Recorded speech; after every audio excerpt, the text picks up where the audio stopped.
Pandian store சரியில்ல. அடுத்து வர எபிசோட்ல நம்ம பாக்கியம் இருந்துட்டு, "இங்க பாருங்க, நாங்க ஏதோ பொண்ணோட வாழ்க்கைக்காக இப்படியெல்லாம் பண்ணிட்டோம்.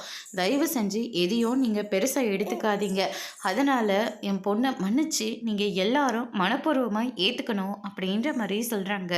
இவ்ளோ வாய திறந்தா வெறும் பொய்ய மட்டும் தான் பேசிக்கிட்டு இருக்கீங்க. உங்களுக்கு வேற வேலையே இல்லையா? மரியாதையா இங்கிருந்து கிளம்பி போடுங்க.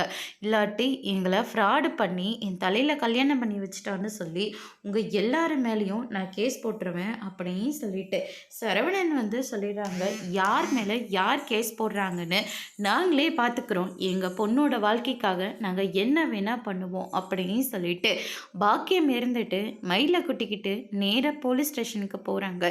எல்லாரும் வரதட்சணை கேட்டு எங்கள் பொண்ணை கொடுமை பண்ணுறாங்க அப்படின்னு சொல்லிட்டு சரவணன் மேலேயோ பாக்கியம் அதுக்கு அடுத்ததாக கோமதி பாண்டியன் மேலெல்லாம் கேஸ் கொடுக்குறாங்க. அதுக்கு அடுத்ததாக வந்து பார்த்திங்கன்னா போலீஸ் இருந்துட்டு நேராக பாண்டியனோட வீட்டுக்கு வராங்க. பாண்டியன் வந்து பயங்கரமாக ஷாக் ஆகுறாங்க.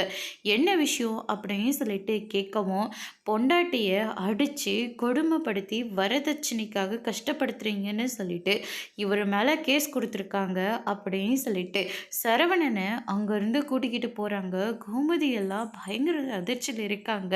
என் பையன் ஒன்று அதுக்காகலாம் அவங்க பொண்டாட்டியை வீட்டை விட்டு வெளியே அனுப்பலை. அவங்க ஃப்ராடு பண்ணி அவங்க பொண்ணை எங்கள் பையனுக்கு கல்யாணம் பண்ணி வச்சுட்டாங்க அப்படின்ற மாதிரி சொல்கிறாங்க.